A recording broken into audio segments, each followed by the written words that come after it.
Ako ang inyong Lolo Pael. At ako naman si Kabanong.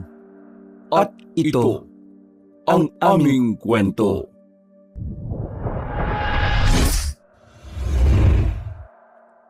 Hay buhay. Kahit kailan talaga tong si Mr. Ching Hindi man lang ako pinamerienda ron. Sa dinami-rami na mapupunta akong in-check na amo. Bakit sa kasing kuripot pa niya? Awit? Teka. Bakit ba ako reklamo ng reklamo sa sarili ko? Kasalanan ko rin naman eh. Bakit ba ako nagtsatsaga kasi? Ay nako. Pagkatapos mapabuntong hininga ng malalim, ay nanahimik na ang loob ng van. Ang tanging maririnig na lang ay ang ugong ng makina at ang mahinang hampas ng ulan sa windshield. Si Jones na 30 taong gulang ay maigpit ang kapit sa manibela. Ramdam niya ang lagkit sa mga palad kahit malamig ang hangin sa loob ng sasakyan. Napapailing na lang siya habang tinatahak ang basang paligid dahil sa malakas na buhos ng ulan. Sa loob ng halos 7 taon ay siya ang personal driver ni Mr. Ching. Isang negosyanteng in-check na kilala sa pagiging kuripot at istrikto. Sa bawat araw na lumilipas, parang bumibigat ang dibdib ni Jones.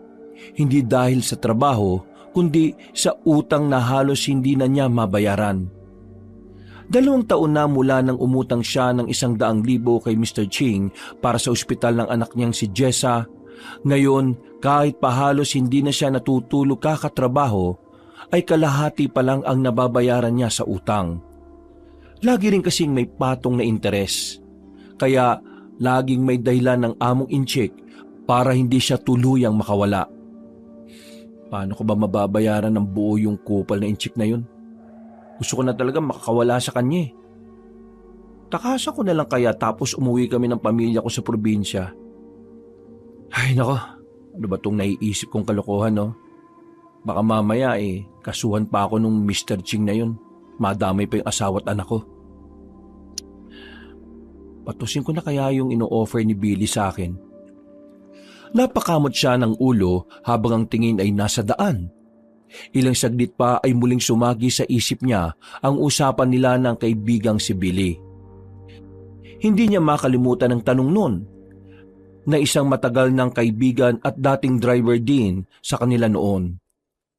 May ilang kaso si Billy, snatching, carnapping at ilang beses na ring nakulong. Pero laging nakakausad. Palibhasa ay marunong dumiskarte sa kung ano-anong mga racket.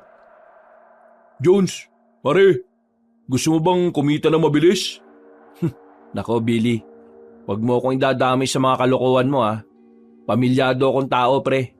Ito naman, kesa nagtsatsaga ka dyan kay Mr. Ching, patusin mo na to. 70K daw ang hatian par. Kapag medyo maganda, baka umabot daw ng 100,000. Saktong-sakto yun para makapagbayad ka na rin sa amo mong tsekwa. Basta malaking kita, malamang illegal yan pre. Alam ko na yung mga galawan mo Sa dami mong kaso judgmental ka naman masyado. Nagbago na ako Ito naman Masisisi mo ba ako? O yung mga nakakakilala sa'yo? Basta, wag mo na lang akong tingnan pre. Tingnan mo yung kikitain mo rito.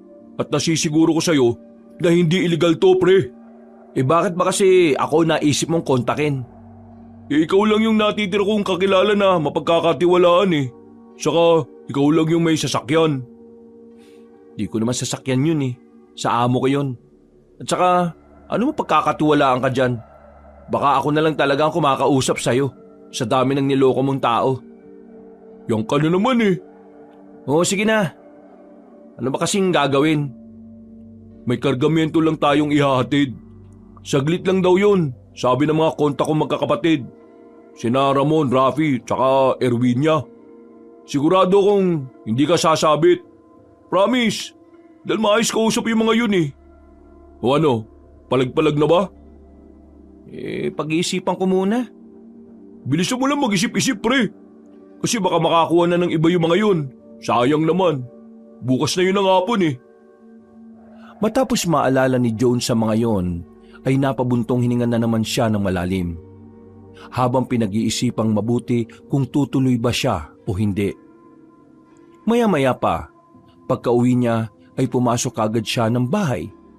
Doon ay sinalubong siya ng kanyang misis na si Oktora. Isang masamang balita ang pinarating sa kanya. Namatay na kasi ang nanay ng kanyang asawa. At dahil sa malayo ang probinsya na yon, kailangan nila ng sapat na pera bago umuwi. Kaya bago matulog ay pinag-isipan niyang mabuti ang offer ni Billy. Hanggang sa tawagan na nga niya yon at sabihing sasama na siya. Yung pre, buti naman pumayag ka. Salamat ha. Basta ipangako mong hindi yan illegal ha. Ayoko makulong pre. Mahal ko pamilya ko. Pwede ka naman mag-back out pre. Habang may oras pa. O ano, G ka na ba talaga? Kung hindi ko lang talaga kailangan ng pera ngayon eh. Yun naman pala eh. Magpahinga ka na at magkita na lang tayo bukas. Promise, hindi ka mapapahamak dito. Pagkababa ng cellphone ay natulog na siya ng mahimbing. Kinabukasan, pasado 5:30 ay nagbiyahe na nga siya at sinundo ang mga kasama. Gamit niya ang van ng among si Mr. Ching ay nagtungo na sila sa isang liblib na lugar sa may bandang San Mateo. Sa tabi niya nakaupo si Billy at sa likod ay ang 3 pang magkakapatid na sina Ramon, Rafi at Erwinia.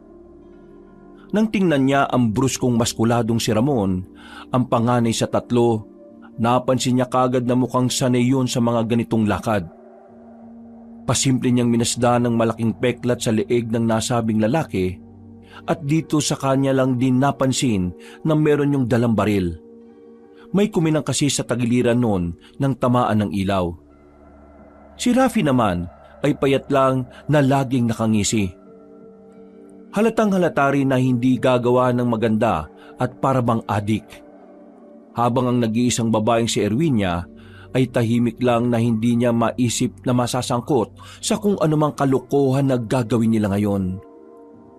Dahil dito ay pasimpleng tinapik ni Jones si Billy na kaagad napabaling sa kanya. Sigurado ka bang okay lang to? Bakit may dalang baril yung maskulado? Ayaw kong masabit sa kung ano ha.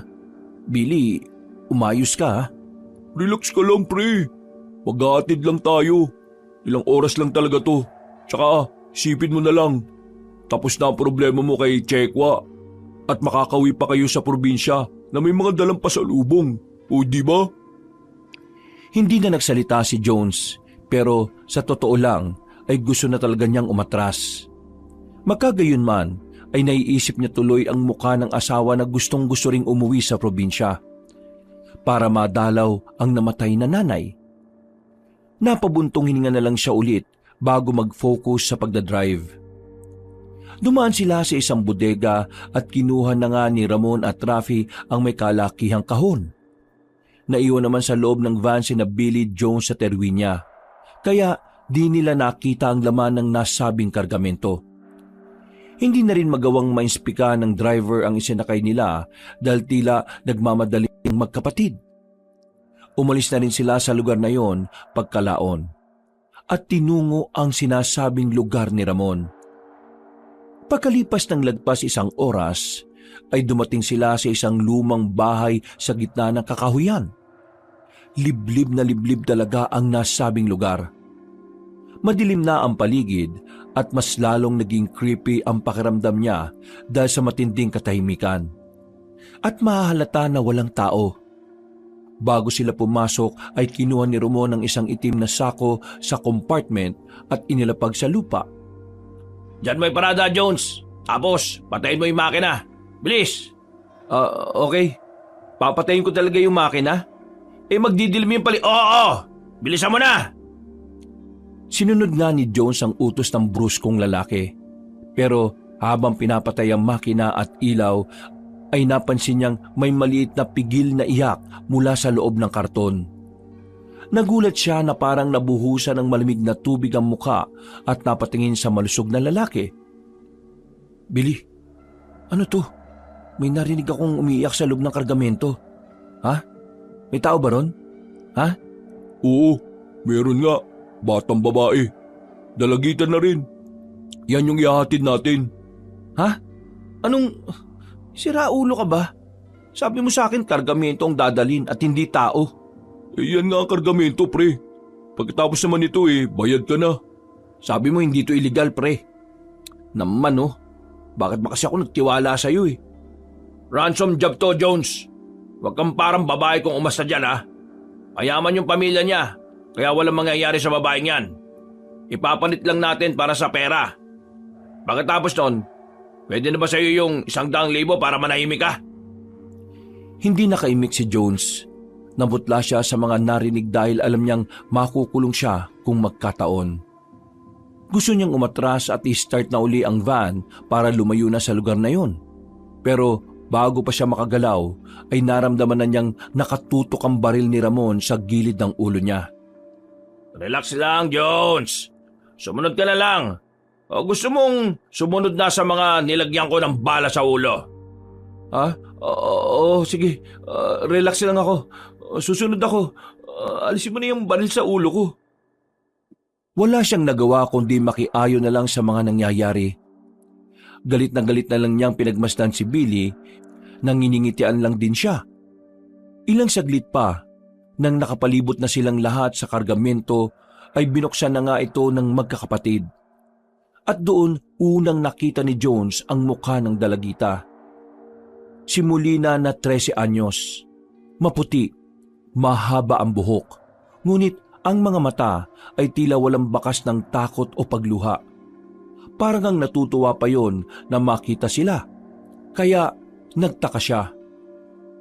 Ano yung narinig kong pag-iyak kanina? Parang hindi naman siya umiiyak. Parang nakangiti pa nga siya oh. Masaya lang po ako. Ha? Ako ba ang kausap mo? Opo, naririnig kitang bumubulong-bulong kanina pa eh. Ako nga pala si Molina. Jones, wag mo kakausapin yan. Mas mabuting hindi mo siya kilala para madali kang makalimot pagtapos na ito. Hindi na nga umimik ang kabadong si Jones. Umatras na lang siya at pagkalaon ay napasuka sa isang gilid. Napuno kasi ng tensyon ng kanyang dibdib. Hinagod-hagod na lang siya ni Billy sa likod. Sinamaan niya yun ng tingin at pagkatapos ay nilapitan na sila ni Rafi at inaya na pumasok sa loob. Nakangiting nagbanta ang Ginoong parang adik na kapag nagtangka si Jones na tumakas, papatayin siya at ang buo niyang pamilya. Dahil sa takot ay hindi na nga sumuway ang driver dahil ayaw niyang mapahamak ang buo niyang pamilya. Nang makapasok sila sa loob ng bahay, agad nilang ikinulong si Molina sa isang silid sa itaas. Lumang bahay yun na may amoy alat at alikabok. Mahahalata talaga na matagal nang walang nakatira dito. May mga sirang bintana at sahig. Habang sa labas ay tanging ang mga punong akasya at kawayan ang nakapaligid. Kung susubukan tumakas ng isang tao ay siguradong mahuhuli rin siya kaagad. Habang si Ramon at Rafi ay nagbabantay, si Billy naman ang tumawag sa mga lolo't lola ng bata. Mr. at Mrs. Raciones, ayon sa ID na nakita nila sa bag ng dalagita. Nahatid ko na kayo, di ba? Baka pwede na akong umuwi. Ibibigay lang sa iyo ang parte mo kapag nakuha na natin yung ransom. Kaya maghintay ka lang muna dyan. Kahit huwag nyo na akong partihan. Gusto ko na talaga umuwi sa amin dahil ayaw kong maging parte ng ganitong klaseng gawain. Naiintindihan mo ba ang sitwasyon mo ngayon, ha? Nung sumang-ayon ka? Simula pa lang kasama ka na dito. Hindi ko naman alam na mangingidnap kayo ng inosenteng tao Pauwiin nyo na lang ako. Hindi ako magsasalita, promise. Mananahimik talaga ako. Alam naman ni Billy yun na mapagkakatiwalaan ako sa sikreto. Gusto mo bang habang buhay kang manahimik? Ha? Sabi mo lang, para barilin na kita kagad. Billy, kausapin mo nga yung bata mo dyan at ipaintindi mo sa kanya na walang iwanan dito hanggat hindi natatapos ang trabaho. Sige, Ramon. Ako nang bahala. Boss Ramon ang itawag mo sa akin. Sige, Boss Ramon. Kakausapin ko lang tong si Jones. Sinama na nga muna ni Billy ang kaibigan sa kabilang sirasirang silid at doon sila nag-usap ng masinsinan.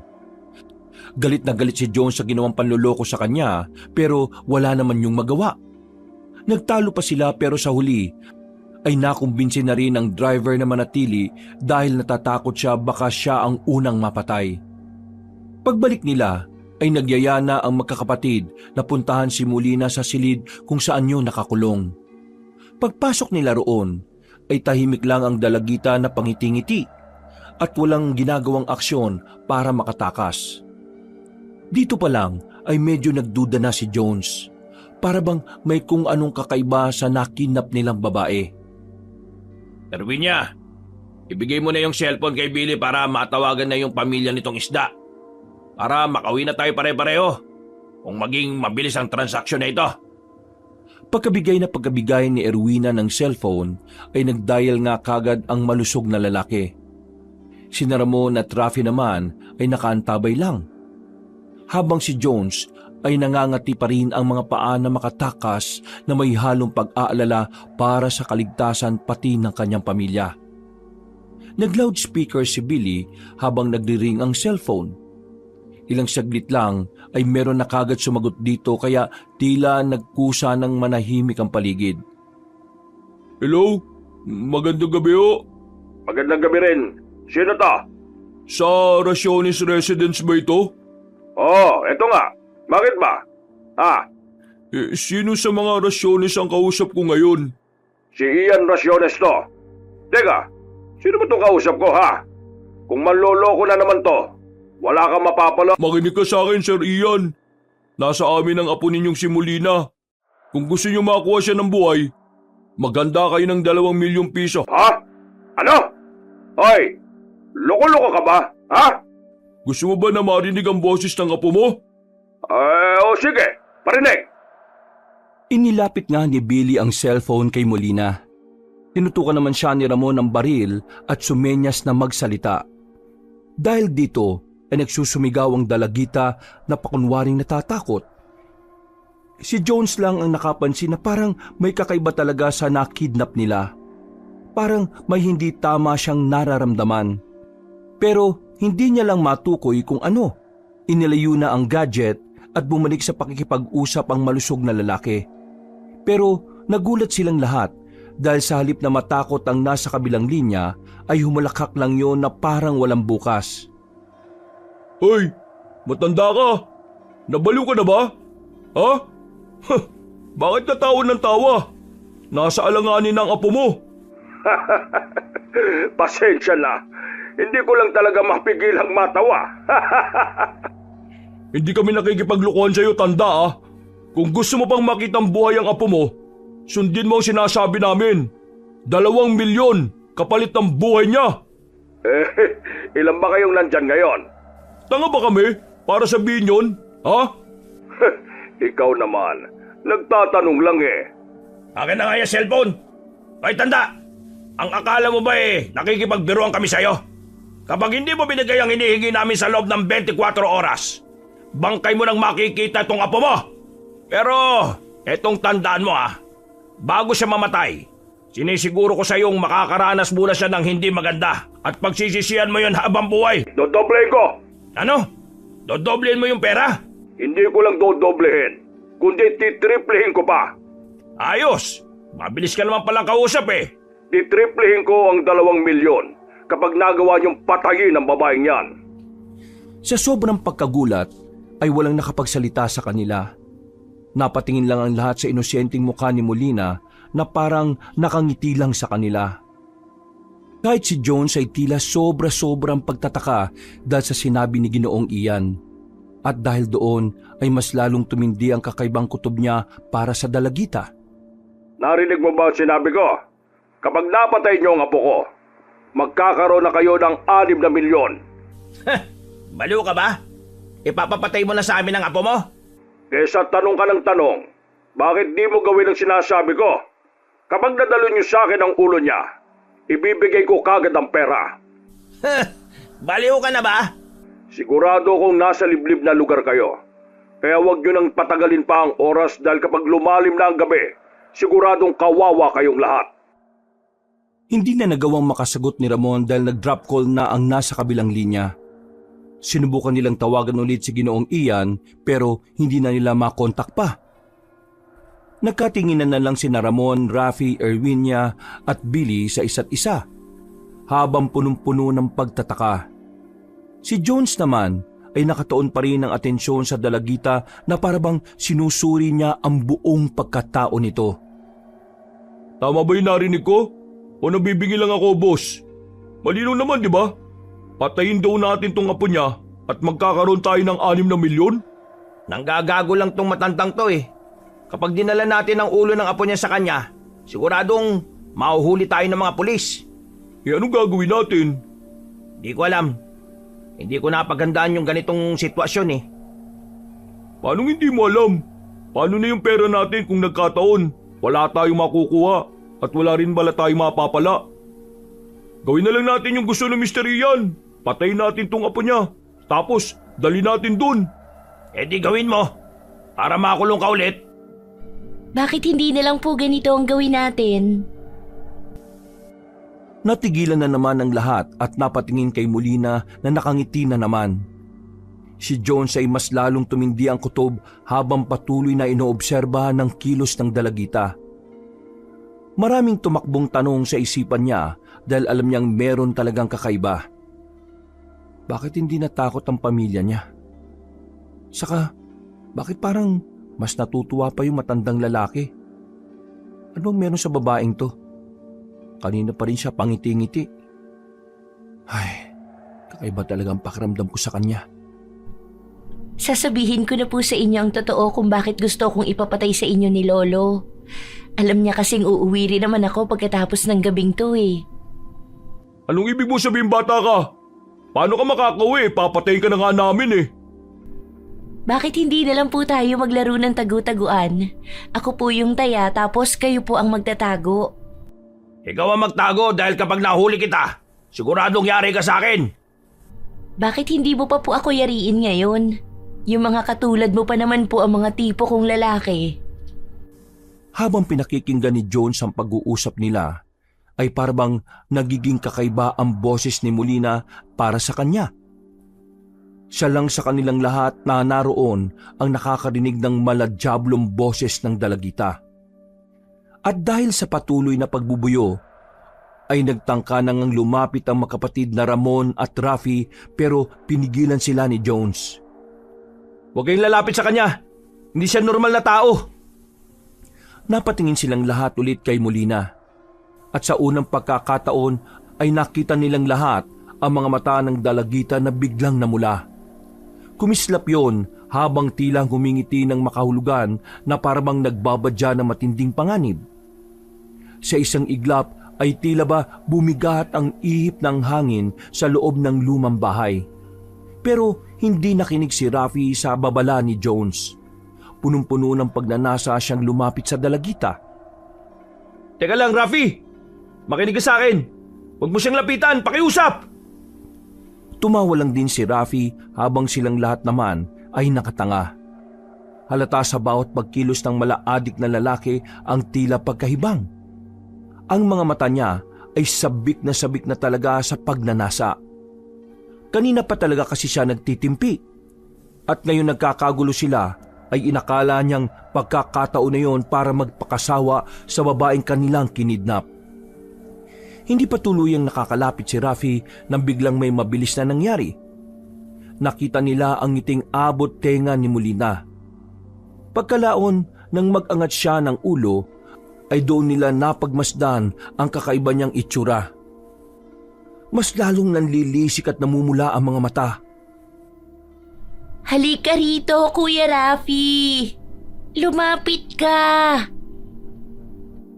Sa isang kisap mata ay nakarinig sila ng tila matinis na tunog ng napunit na laman. Biglang may sumilit na dugo at tumalamsik yon sa sahig. Sa harap mismo ni na Jones, Billy, Ramon at Erwinia. Gulat na napatigil ang lahat. Napatras si Billy. Si Ramon at Erwinia ay napatulala sa kanilang kapatid. Habang si Jones ay kitang-kita ang kaba sa hilatya ng pagmumukha. Bakit may tumalsik na dugo? Rafi, anong ginawa mo sa kanya? Huwag mo siyang saktan. Natigilan na ang bruskong lalaki dahil nakita nila kay Rafi mismo nang galing ang tumatagas na dugo. Ang malaadik na lalaki na dating nagyayabang, ngayon ay nakatirik na ang mga mata kasunod ng pagkahandusay sa sahig. Pagkalagpak ng katawan niya ay napatingin siya sa dibdib niyang may malaking hiwa na parang pinigtas ng malalim na kuko. Nanlaki ang mga mata ni Erwinia at napatingin sa sobrang pagkagulat. Ang tatlong lalaki naman ay hindi rin makapaniwala sa mga nakita. Lalo na nang bumaling ang tingin nila kay Molina. Nasyak silang lahat dahil may bahid na ng dugo ang mga kamay nito habang dinidila-dilaan. Pwede nang pagtiyagaan ang lasa ng karne niya. Pero mas gusto kitang matikman, Kuya Ramon. Sa ganda ng katawan mo, halata namang masarap ang sariwang karne mo at dugo.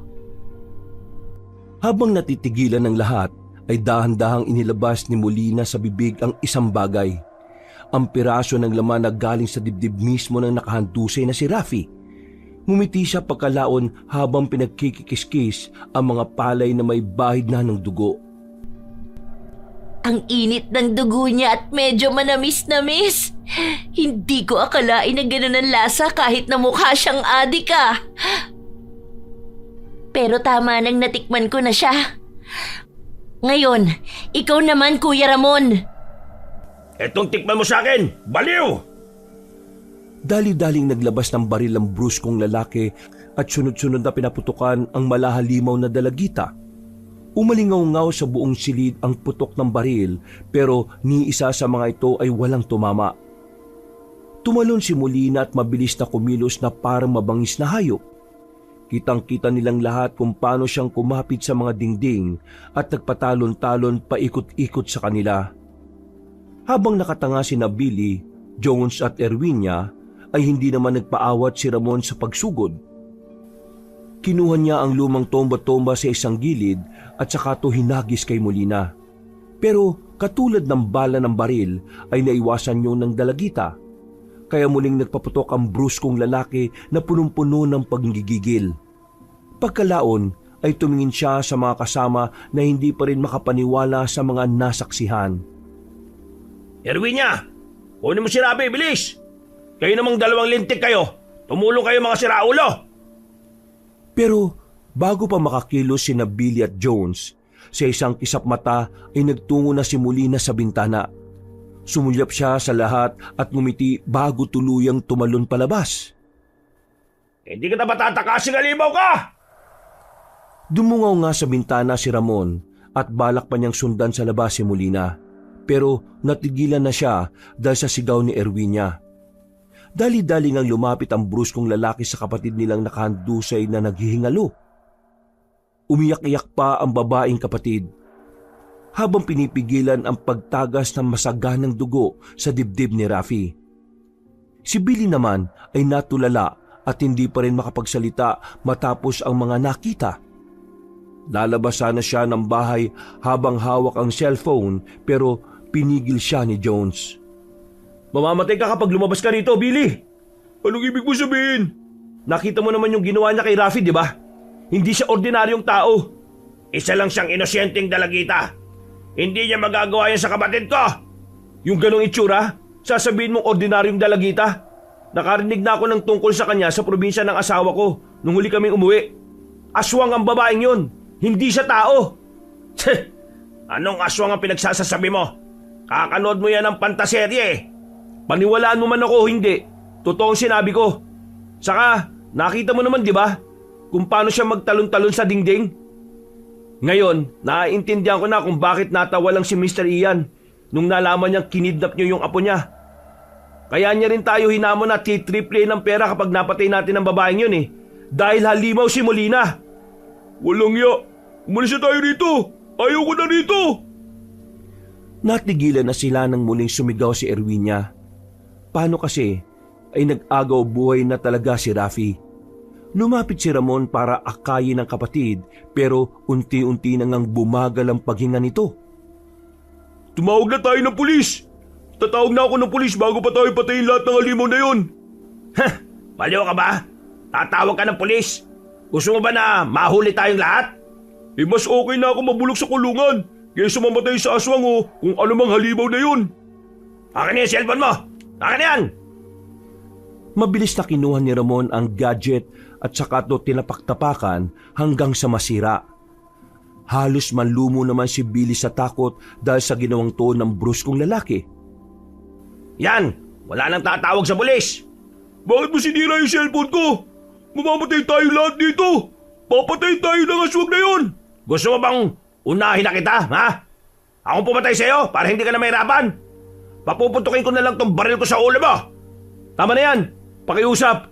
Kapag nagpatayan kayo rito, mas lalo lang matutuwa si Molina. Umalis na tayo rito kung gusto nating maisalba pa yung buhay ni Rafi. Pumunta na tayong lahat sa sasakyan ng amo ko. Tara na! Natahimik lahat at nagkatinginan.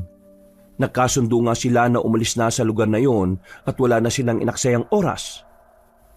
Mag-isang binuhat ni Ramon ang naghihingalong kapatid, habang sina Billy, Jones at Erwinia ay nagbitbit ng kanya-kanyang mga sandata na pwede nilang magamit lahat sa aswang. Nang nasa labas na sila, napatingin ang lahat sa van, bago igala ang tingin sa paligid. Kanya-kanya nilang iginala ang flashlight na hawak sa palibot ng lugar. Nakatulong din ang bilog na buwan na tila nagdidilig ng liwanag. Marahan at maingat silang naglakad hanggang makarating na sa van. Dali-daling binuksan ni Ramon ang pinto at dahan-dahang isinakay ang kapatid niya.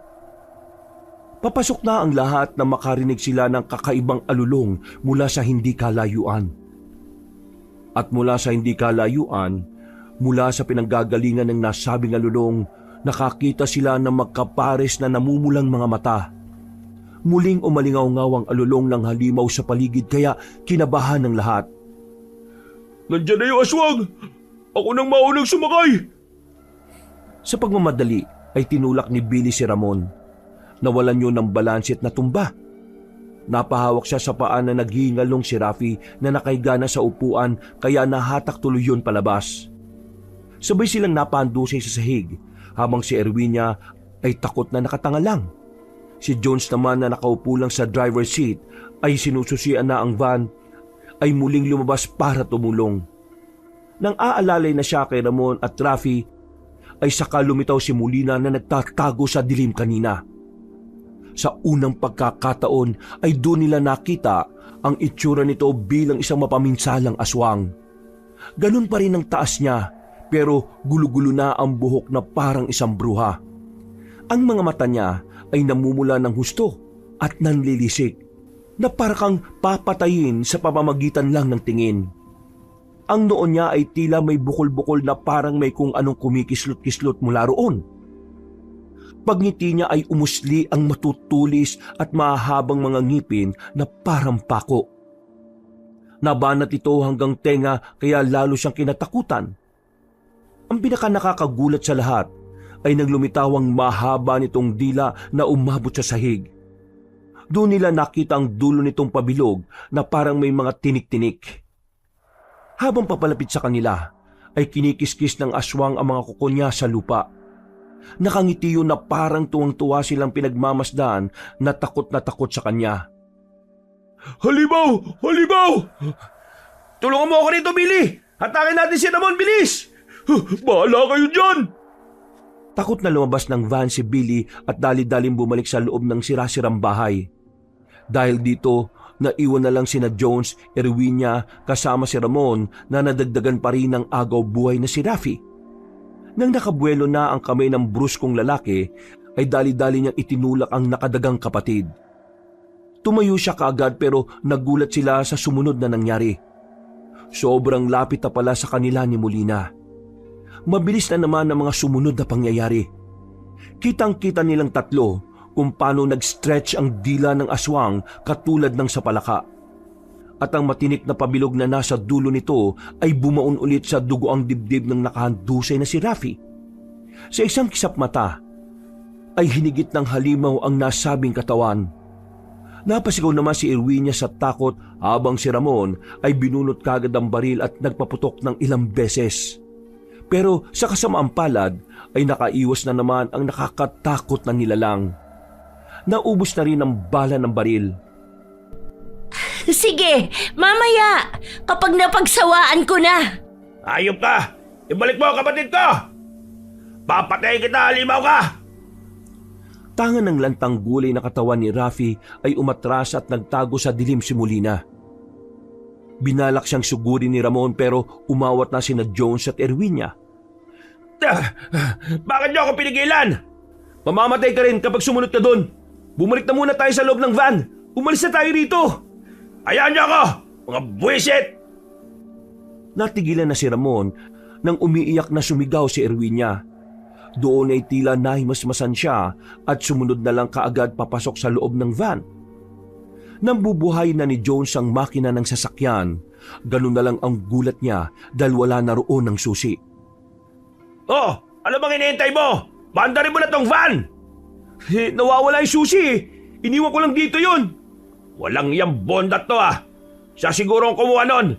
Nasaan na ba yung hinayubak na yon? Nasa loob ng bahay. Papatayo ko yung walang yan! Lumabas ulit si Ramon ng sasakyan at nagkasaan ng baril saka tumakbo sa loob ng sirasirang bahay. Dahil sa takot na baka makipagpatayan ng bruskong lalaki, sumunod si Erwinia. Ganun na rin ang ginawa ni Jones sapagkat ayaw niyang maiwan na mag-isa roon. Naisip niyang baka siya na ang isunod ng aswang. Habang naghihintay sa kanila ang kamatayan sa labas ng sirasirang bahay, ay hinanap nga nila ang pinagtataguan ni Billy. Pero kitang-kita pa rin sa mukha ng magkapatid ang pinaghalong galit, takot at lungkot dahil sa nangyari kay Rafi. Hoy, tama! Magpakita ka ng hinayubak ka! Ilabas mo yung susi, animal ka! Billy, pakiusap naman. Magpakita ka na. Para makalis na tayong lahat sa lugar na ito. Lumabas ka na. Kapag lumawas ka, isiguraduhin kong lulumpuin kita at tatapesin ko ng malaki ang tiyan mo! Sa tingin mo, magpapakita siya sa atin kung ganyan ka makipag-usap? Wag mo akong turuan kung anong gagawin ko ha! Masyado kang high blood eh. Totoo naman ang sinasabi ko ah. Kung ganyan ka ng ganyan, lalo lang magtatago yung tao. Bago pa natin siya makita, malamang napatay na tayo ng aswang sa labas. Bago ako mapatay ng halimaw na yon, pasasabugin ko muna ang ulo niya. Dahil sa ginawa niya sa kapatid namin. Pagkatapos, dadaling ko yun sa lolo niya para makuha ko yung pera. Grabe, pera pa rin ang iniisip mo hanggang ngayon? Ganyan ka ba talaga kasakim? Manahimik ka na lang. Kung ayaw mong sayo ko ibaling ang gigil ko sa mga nangyayari. Tawagin mo na kaming sakim kung gusto mo. Wala kang alam sa buhay namin. Kung ayaw mo ng pamamaraan ko, lumayo ka at hayaan mo na kami ni Erwinia. Hindi na nakaimik pa si Jones. Tinapik na rin kasi siya ng babae sa balikat at tumangulang. Pagkalakad ng magkapatid ay napabuntong hininga na lang siya saka sumunod sa dalawa. Habang patuloy na lumalalim ang gabi, ay patuloy din ang paghahanap nila kay Billy. Nahalughog na nila simula sa basement ng sirasirang bahay hanggang sa ikalawang palapag. Dahil dito ay mas lalo lang uminit ang ulo ni Ramon. Gigil na gigil talaga siyang makita at mapanagot ang matabang lalaki. Saan ka ba nagtatagong animal ka? Eksaktong pagkasabi niya noon ay bigla silang nakarinig ng mahihinang kaluskos sa kisame. Nakatinginan silang tatlo at saka lang nila napagtanto na hindi pa nga nila naakyat ang bahaging yun ng sirasirang bahay. Hinanap nila ang akyata na nakita agad ni Erwinia sa dulo ng pasilyo ng ikalawang palapag. Pagkahatak sa nilulumang tali ay lumantad ang hagdan pataas at dali-daling umakyat doon si Ramon. Sumunod ang kanyang kapatid bago si Jones na tila nag-aalala pa rin. Iginala nila ang flashlight hanggang sa makita nga nila sa isang sulok ang nakauslim paa ni Billy. Dahil dito ay galit na sumugod si Ramon at tinatak ang matabang lalaki. Kumawala yon, pero binigyan niya ng matinding sipa sa tagiliran hanggang sa mapaluhod at mapasuka. Hindi pa nakontento ang bruskong lalaki. Sinuntok niya pa yon ng ilang beses sa muka hanggang sa magdugo. Sinubukang umawat ni Jones pero pinigilan siya ni Erwinia kaya di na rin siya umalma. Ginulpi na nga ng ginulpi ni Ramon si Billy na walang palag. Tarantado kang loko-loko ka! Mandarambong ka talaga eh, no? Itulak mo pa ako kanina. Kaya kami natumba ng kapatid ko sa labas ng van eh. Dahil sa'yo, Nakuha ng halimaw na yun si Rafi. Tapos kayo, tinakbuhan mo kami. Kinuha mo pa yung susi. Ilabas mo yung susi, gago ka. Wala sa akin yung susi. Bakit ko naman kukunin yun? Dahil mandarambong ka. Ikaw ang totoong sakim. Gusto mong ikaw lang ang makatakas sa lugar na ito kaya mo yung kinuha. Balak mo kaming iwan dito para malapa ng halimaw na yun, ano? Hindi dapat talaga ako nagtiwala sa yung bonjing ka eh. Alam mo rin, Neno, pero wala sa akin yung susi. Nakukulangan ka pa sa bugbog eh, no? Ito bang sa'yo? Ano? Hindi mo pa rin lalabas? Bakit? Ayaw mo bang maniwala na wala sa akin yung susi? Hindi mo ba naisip na baka yung mismong si Diyos ang nagtago? Malay ba natin kung gusto niya tayo magpatayan para makaganti siya sa atin? Ha? Siraulo ka talaga, Billy. Gagawin mo pa akong katulad mong manluloko. Dapat talaga hindi na ako nagtiwala sa iyo eh. Wala kang pagbabago, loko-loko ka. Mga tanga-tanga kayo eh. Mga ututo kayo lahat. Total, pamamatay na rin naman tayo lahat dito. Sasabihin ko ng totoong plano ko. Kapag nakuha natin yung 2 milyon, balak ko sana kayong takbuhan eh. At kayo ituturo ko sa mga pulis dahil mga madali kayong mauto. Pero pare-pareho tayong nakarma eh. Halimaw pala yung nadukot natin. Imbis yung pamilya Rasyones yung mga biktima, tayo pala na biktima. Sama-sama tayong mamamatay ngayon dito. Tarantado ka talagang baboy ka eh. Etong sa'yo. Tikman mo itong mga siba at tadyak ko. Rico! Ilabas mo yung susi ng van. Kundi, papuputukin ko sa ulo mo itong baril ko. Hindi maganda. Hindi ko na mararamdaman kung paano lapain ang aswang na yon. Ay, animal ka talaga. Natigilan na silang lahat nang marinig ang tunog ng sasakyan mula sa labas. Dahil dito ay napaling ang atensyon nila sa maliit na bintana na nasa attic.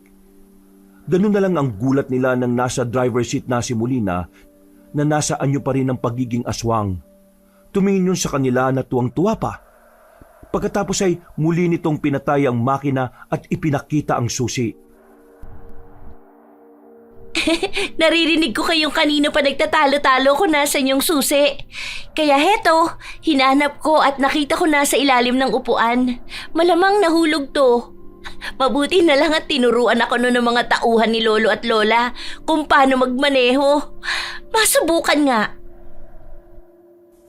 Habang tinatawanan sila na parang kinukutya, ay muling binuhay ng dalagita ang makina ng sasakyan. Umugong ang tunog nito hanggang sa bigla niyang pinaandar. Sa bilis ng pangyayari ay hindi na nagawa ng mga nasa attic na makagawa ng hakbang. Hindi na rin naman kasi sila aabot kung sakali. Nagulat na lang sila na magtuloy-tuloy ang van sa kakahuyan. Hanggang sa makarinig sila ng malakas na ugong. Maya-maya pa mula sa hindi kalayuan ay nakakita sila ng usok. Ay, putragis! Nabigla sila nang biglang pumutok ang baril. Nakipag-agawan na kasi si Billy kay Ramon. Sa galit ang bruskong lalaki ay sinipa niya ng malakas sa mukha ang kaaway. Pero hindi naman sinasadyang makalabit ulit ang gatilyo ng baril. Napayoko si Jones at pagtingin niya sa gawing kanan kung nasaan si Erwinia ay naggulat siya sa nakita. Dumudugo na kasi ang kanang tagiliran ng babae. Ramon!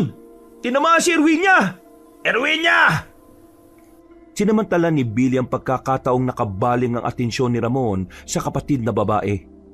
Inagaw niya ang baril sa kaumatras at itinutok sa kanila. Walang lalapit sa inyo! Lumakad ka rin patras, bruskong lalaki! Bilisan mo! Papatayin kita! Unahin mo muna yung kapatid mong isa pa na nagigalo na rin. Paano? Maiwan ko na kayo dyan. Para sama-sama na kayong patay ng aswang na yun. Visit ka! Hahabol pa sana si Ramon pero tinutukan pa siya ng matabang lalaki habang pababa sa hagdan. Nang mawala na yun sa paningin nila ay sa kanila binalingan ng kapatid na nakahandusay na rin sa sahig. Erwinia, ayos ka lang ba? Ramon, kailangan natin ng tela. Bilisan mo. Kailangan mapigil ang pagtagis ng dugo. Ito na lang muna ang damit ko. Hinubad na nga ng bruskong lalaki ang damit niya at pinunit naman to ni Jones. Saka ibinenda sa babaeng nahihirapan sa tama sa tagiliran. Magiging ayos din ang lahat. Makakalis tayo rito. Makakawi tayo sa atin. Pangako! Paano na tayo makakalis dito ngayon? Wala na nga yung van. Sa amo ko pa yung sasakyan na yun. Paano ko ipapaliwanag to kay Mr. Ching? Nagpatong-patong na lalo yung problema ko eh. Huwag ka nang umasa na parang ikaw lang ang problema rito ha. Kung inaanap mo sana yung susi ng van, hindi sana mangyayari to. Oo na, mali na ako. Kasalanan ko bang nataranta ako kagad? Pero wag na tayo magsisiyan. Gumawa na lang tayo ng paraan para makalis dito. Kung gusto mo pang mabuhay ang kapatid mo. Ay nako, pasensya na. Pero hindi ako aalis dito hanggat hindi ko napapatay ang Billy na yon. Walang iyasang mandarambong na leche na yon. Uunahin mo pa ba yung kesa sa kaligtasan ng kapatid mo? Ano ka ba? Umalis na kayo rito ni Erwinia. Kapag tinahak nyo ng diretso yung daan sa likod nitong bahay, sapa ron. Sa pagkakatanda ko, nung una kong punta rito sa lugar na to may nakita ko malapit na iilang bahay doon. Pwede kayong humingi ng tulong. Pero malayo-layo pa rin yung dito ha. Kaya dapat magmadali kayo. Alam mo na yun di ba Erwinia? Kaya ikaw na ang bahala magturo kay Jones. Paano kami lalabas dito? May aswang sa labas na naghihintay na malapa tayong lahat. Kaya nga huhulihin ko yung tabatsoy na yun at siya yung ipapahin kong hayop siya. Hindi ko palalampasin ang ginawa niyang ito. Paano mo siya hanapin? Saka may baril siya. Bahala na! Bago pa sila matapos sa makapag-usap ay biglang may malakas na kalubog na silang narinig mula sa bubong ng bahay. Sabay-sabay silang napatingala hanggang sa makarinig ng mga mabibigat na yabag mula sa bubong. Sinundan yun ng ungol ng halimaw na pagkalaon ay tila tumawa na parang demonyo. Itinutok ni Jones ang flashlight sa bubong habang nakaantabay, pero sinenyasan siya ni Ramon na patayin yun at manahimik. Akala niyo siguro kahit nananahimik kayo dyan, hindi ko malalaman kung nasan kayo, no? Amoy na amoy ko ang sariwang dugo ng isang babae. Bigla na naman tuloy ako natakam. Siguradong mas masarap ang karne at dugo niya kesa roon sa una kong natikman. Pagkasabing yun ni Molina ay bigla siyang lumundag. Nasira ang bubungan at nahulog siya mula roon. Napapikit naman saglit sina Jones, Ramon at Erwinia. Pagdilat ng mga mata nila ay tumambad na nga sa kanilang paningin ang aswang. Sa pagkakataong yon ay merong nagbago sa wangis nito. Kung kanina ay gulo-gulo lang ang buhok na parang bruha, matutuli sa mga ngipin, mahaba mga kuko at tila may bukol-bukol na nakikislutan sa noo. Ngayon naman ay mas pumangit ang mukha nito. Lumubog na ang ilong na parang paniki. Nagulat din sila dahil mas tumaas ito na halos naging kasing laki na ni Ramon. Nag-iba rin ang hubog ng katawan na parang hindi na bata. Ihuhuli na kita, Kuya Ramon. Uunahin ko muna si ate dahil baka maubos na ang dugo niya. Mas masarap talaga kapag sariwang karne at dugo ng tao ang titikman. Yung kanina kasi, ilang minuto nang patay nung natikman ko Etong kainin mong halimaw ka! Walang pag-aalinlangang binuhat ni Ramon ang lumang maliit na tukador na nasa gilid niya. Pagkatapos ay hinagis niya to sa halimaw. Hindi pa siya nakontento dahil kumuha pa siya ng isa pang kagamitan at sumalakay. Jones! Erwinia! Bumaba na kayo! Bilisan niyo! Pagtakbo ng dalawa ay nakita pa ni Jones kung paanong paghahampasin ni Ramon ng aswang hanggang sa tumalsik yon sa bintanang naroon. Hindi ito nahulog dahil nakakapit pa sa dungawan. Pagkalaon ay sumunod na rin sa kanila ang bruskong lalaki at hinayaan na niya ang halimaw. Magkakasunuran lang silang bumaba. At nang nasa ikalawang palapag na, ay napatingin din silang lahat sa kisame. Narinig kasi nilang may mabibigat na yabag mula roon. Bilisan nyo! Nasa itaas pa yung aswang! Umalali kagad si Ramon sa kapatid at sabay-sabay silang bumaba ng hagdan papuntang ground floor. Dumiretso sila sa kusina dahil naroon ang pinto papunta sa likod ng bahay. Pero mula sa isa pang pinto sa kaliwa kung saan may maliit na silid ay nakita ni Jones na nakadungaw si Billy habang nakatutok ang baril. Nang ma-realize niyang papuputukan sila ay kaagad niyang hinigit sina Ramon at Erwinia. Kaya habang tumatakbo ay napayukod sila dahilan para mawala ng balanse. Sabay-sabay silang napadaus-us at nadapa sa sahig. Saka naman lumabas si Billy sa pinagtataguan. Puno pa rin ng sugat at natutuyong dugo ang mukha nito dahil sa pambubugbog sa kanya. Sinabi ko na sa inyong, wag na kayong bababa, di ba? Bakit hindi pa kayo nagpakain sa aswang para mabusog na yon at hindi na ako kainin? Billy, nasa likuran mo na yung aswang! Paglingon nga ng malusog na lalaki, ay tumambad na si Molina na nasaan yung aswang. Ngumiti yun na pagkalaon ay biglang tumalim ang mga tingin na handang sumalakay. Sa pagkataranta ni Billy, ay bigla niya kinalabit ang gatilyo ng baril nang hindi pa nasisentro na maayos. Natatawa siyang pinagmasdan ng aswang na parang demonyo habang dahan-dahang lumalapit. Sinamantala naman ni na Jones at Ramon ang pagkakataon. Pagtayo ay inalalayang kagad nila si Erwinia at lumabas ng pintuan. Pero tumigil din ang bruskong lalaki na ipinagtaka ng dalawang nauna. Ramon, tara na! Hayaan mo na sila dyan! Tara na, pakiusap! Mauna na kayo! Kukunin ko yung baril! Hindi na importante yun, ano ka ba? Bilis na! Mauna na kayo! Susunod ako! Pangako! Sinubukan pa ni Erwinia na pigilan ang nakatatandang kapatid pero tumakbo na yon pabalik sa loob. Dahil dito ay inakag na nga ni Jones ang babae palayo sa lugar na yon. Pero hindi pa man sila nakakalayo ay nagulat na lang sila nang makarinig ng malakas na kalabog. Paglingon nila ay nakita nilang tumalsik sa sira-sirang bintana ng kusina si Billy. Pagkalaon ay dahan-dahan pa yung tumayo. Kaya saglit na huminto si Erwinia dahil hinahanap niya si Ramon. Pero biglang lumabas din sa bintana ang aswang na si Molina. Dahil dito ay takot na tumakbo ang matabang lalaki. Nang sasakmali na siya ng aswang ay umalingaw-ngaw ang putok ng baril. Napatingin silang lahat sa pinanggalingan ng ingay at doon nila nakita si Ramon na nakatayo sa pinto. Hawak-hawak ang baril. May sugat na rin siya sa bandang hita pero hindi niya to alintana. At dahil tinamaan ng aswang sa bandang likod, galit yung umangil saka nagpakawala ng nakabibingi at nakakakilabot na ungol. Sinubukan nitong salakayin si Ramon pero pinaputukan niya ulit ng pagkakasunod ang aswang. Dahil dito ay napilitan ng halimaw na lumayo at muling magtago sa dilim. Sinamantala na ng lahat ang pagkakataon. Kumaway-kaway si Jones at Erwinia na kaagad nilapitan ng bruskong lalaki. Sumunod naman sa kanila ang bugbog saradong si Billy. Ayop ka! Bakit ka sumusunod sa amin, ha? Ang tigas pala ng mukha mo, Billy! Hindi ito ang oras para magtalo-talo tayo. Pasensya na sa ginawa ko. Dapat magtulungan tayo. Wala ka nang may tutulong sa amin! Kung mas marami tayo, mas malaking tsansa na mapatay natin yung aswang. At katulad ng sinabi ni Mr. Ian, kapag napugot natin ang ulo niya at nadala doon sa kanya maghati-hati tayo sa 6 na milyon. Pera pa rin ang nasa isip mo? Mamamatay na lang tayo sa aswang na yon? Pasensya na, pero parang awa nyo na. Huwag niyo kong iwan dito. Kung saan man kayo pupunta, isama niyo na ako. Deserve ko rin namang mabuhay, di ba? Pagkatapos sa mga ginawa mo sa amin kanina, mas deserve mong mamatay!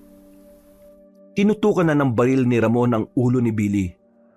Nanikluhod naman yon at nagmamakaawa talaga na huwag siyang papatayin. Nagbitiw din ng matabang lalaki ng kung ano-anong pangako pero hindi na pinaniwalaan yon ng dalawang lalaki. Yun nga lang ay umawat si Erwinia na nangihina na rin. Nakiusap ang babae na magmadali na sila bago pa bumalik ang aswang at patayin silang lahat. Naiinis man ay napabuntong hininga na lang pareho sila Jones at Ramon. Pinasama nila si Billy pero nakabantay sarado sila sa mga ikinikilos noon. Nagmadali na silang lahat na tinahak ang daan papunta sa sapa. Tahimik at wala nang nagsasalita sa kanila. Tanging ang hunin ng mga kuliglig lang ang naririnig nila roon. Subalit kalaunan ay naputol din nang biglang umalingaw-ngaw ang isang mababang pag-angil sa kakahuyan. Parang tunog ng hayop na may pinipigilang galit. Alam na nilang si Molina to, kaya nagmadali silang tatlo. Bilisan na natin! At ikaw, Billy, subukan mo lang gumawa ng hindi maganda. Hindi na talaga ako magdadalawang isip na barilin ka sa ulo! Huwag ka mag-alala. Wala na akong gagawing hindi maganda. Jones, wag mong ialis ang tingin mo sa bondat na yan, ha? Oh, sige na at bilisan na natin. Mas lalong lumalakas yung boses ni Molina Siguradong nakasunod na siya sa atin. Habang naglalakad at nakaalalay sa sugatang si Erwinia, ay panay ang paggala ng baril ni Ramon sa palibot. Met maya niya rin tinitingnan ang natitirang magazine sa secured pocket niya. Si Jones din ay alerto sa paligid habang minamatyagan ang bandarambong na si Billy. Nasa hulihan kasi siya kasama ang nasabing lalaki. Nang nasa bandang batuan na sila, sinyalis na malapit na sa sapa, dumampot siya ng batong solid para gawing sandata kung sakaling biglang sumalakay ang aswang. Kabado pa rin siya sa mga nangyayari pero pinipilit niyang ikalma ang sarili. Malapit na tayo sa sapa. Naririnig ko na nga rin yung lagaslas ng tubig. Buti naman at malapit na tayo. Pagod na ako eh. Huwag ka muna magsasalita. Walang may pakialam sa mga sinasabi mo. Masyado ka naman sa akin, boss. Naalala ko lang kasi yung nakukwento noon ng lola ko eh. Tungkol yun sa mga aswang. Takot daw sila sa mga dagat at ilog. Hindi raw natawid ng mga yun sa ganun eh. Wala akong pakialam sa mga kinukwento mo. Ang sabi ko, manahimik ka. Tama na yan. Makinig kayo mabuti. Naririnig ko yung aswang. Hindi nga nagkamali si Jones dahil mula sa di kalayuan ay malakas nilang narinig ang galit ng pag-angil ni Molina. At paglingon nila, pare-pareho sa likuran ay nakita na nga nila ang nasabing aswang. Takbo na! Tumawid na tayo sa sapa, bilisan nyo! Nauna na naman ang matabang lalaki sa pagtakbo na parang wala siyang mga kasama. Napaismid na lang sina Jones at Ramon sa inis pero nagmadali na rin silang naglakad kasama si Erwinia hanggang sa tumambad na sa kanilang paningin ang sapa. Nagliwanag na rin ang gusto sa bandaron dahil sa bilog na buwan na parang nananalamin sa malinaw na daloy ng sapa. Mababaw lang din to na hindi pa lagpas tuhod kaya kitang-kita nila ang lalim ng tubig.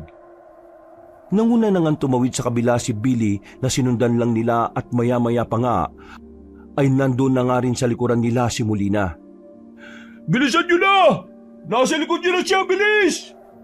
Akala niyo ba makakatakas kayo sa akin?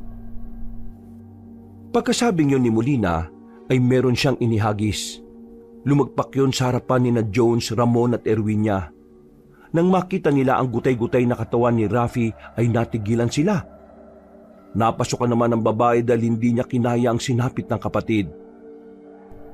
Nakalimutan niyo ang isa pa niyong kasama. Kaya ako na ang naghatid sa inyo. Ayop kang aswang ka! Nagpaputok kagad si Ramon ng magkakasunod. Naiwasan naman ng aswang ang dalawa pero ang ikatlo ay tinamaan siya sa balikat.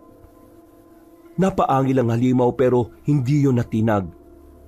Tumawa yun at isang iglap lang ay tumalon sa ibabaw ng tubig. Napatakbo si Jones na kaagad umalali kay Erwinia. Mauna ka na rin kay Billy, bilis! Tumango ang babae at iika-ikang naglakad papunta sa kinaroroonan na matabang lalaki. Nagtatago kasi yun sa batuhan. Pagkatapos ay saka tinulungan ni Jones si Ramon. Nang makita niya ang mga bato-batong natatapakan ay dumampot siya ng iilan. Saka pinagahagi sa kinaroroonan ni Molina. Natutuwang naiwasan ng aswang ang mga to pero hindi niya inaasahan ang huling pagbato ni Jones. Tumama yun sa mukha niya. Lumagatok ito kaya nasaktan din siya ng gusto. Nagalit ang aswang kaya ang mga bukol-bukol nito sa noo ay tila mabilis na nagkislutan. Tumatapang ka na! Dapat putulin ko na yung ulo mo habang maaga pa. Ang dapat matira sa inyo ay ang pinakagusto kong matikman, si Kuya Ramon. Itong tikman mong aswang ka! Ang bala ng baril ko! Nagulat din ang aswang nang biglang sumulpot sa gilid niya si Ramon. Basang-basa yun ng tubig at nakatutok sa mukha ng aswang. Kagad niyang kinalbit ang gatilyo ng baril na magkakasunod. Tinamaan sa magkabilang balikat ang aswang dahil sa pag-iwas nito. Hinawi niya rin ang tubig sa sapa na siyang naging distraction ni Ramon kaya siya nakatakas. Kalaunan ay nawala yun bigla sa kanilang paningin. Nasaan na yung aswang na yun? Nasaan? Hindi ko alam. Natigilan na sila at napalingon sa kinaroroonan ni na Erwinia at Billy dahil sumigaw ang dalaga. Paano kasi ay naroon na malapit sa kanila si Molina. Billy! Tulungan mo si Erwinia! Umalis na kayo dyan! Walang yakang aswang ka! Wag ang kapatid ko!